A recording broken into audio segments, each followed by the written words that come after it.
Hello అండి. పిల్లలు school నుంచి ఇంటికొచ్చేలోగా వాళ్ళ కోసం హెల్తీ అండ్ టేస్టీగా రెయిన్బో పూరీలను చేసి పెట్టండి. చాలా ఇష్టంగా తినేస్తారు. అవి ఎలా చేసుకోవాలో చూసేయండి. 2 కప్స్ గోధుమ పిండిని తీసుకోవాలి. అలాగే 1 కప్పు బొంబాయి రవ్వను తీసుకోవాలి. తగినంత సాల్ట్ వేసుకొని ఒకసారి అయితే కలుపుకోవాలండి. ఇలా కలుపుకున్న పిండిని 4 పార్ట్స్‌గా డివైడ్ చేసుకోవాలి. గ్రీన్ కలర్ కోసం నేను ఇక్కడ పాలకూరనైతే కడిగి కొన్ని వాటర్ వేసి అయితే మిక్సీ పట్టి మనం తీసుకున్న ఒక పిండి భాగంలో జల్లి పెట్టయితే వడపోసుకుంటున్నానండి. అది ఇలా ముద్దలాగా చేసుకోవాలి. అలాగే నేను ఇక్కడ రెడ్ కలర్ కోసం బీట్రూట్ ముక్కలను కట్ చేసి మిక్సీ పట్టాను.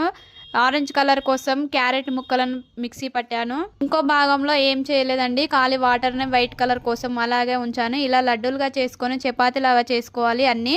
ఒకదానిపై ఇలా నేను చూపించినట్టుగా వేసుకొని ఆ పిండి మొత్తానికి రోల్ చేసుకోవాలండి. ఇలా రోల్ చేసుకున్న పిండిని 1 ఇంచు మందంతో పాటు ఈ పిండిని మొత్తం ఇలా కట్ చేసుకోవాలండి. ఇలా కట్ చేసుకున్న పిండిని పూరీలలాగా ఒత్తుకొని వేడి వేడి ఆయిల్లోనైతే కాల్చుకోవాలండి. అంతే, కమ్మకమ్మని పూరీలు రెడీ. మీరు కూడా ఇలా పిల్లల కోసం క్విక్‌గా చేసే రెసిపీస్ ఏవో కామెంట్ చేయండి. నచ్చితే లైక్ చేయండి.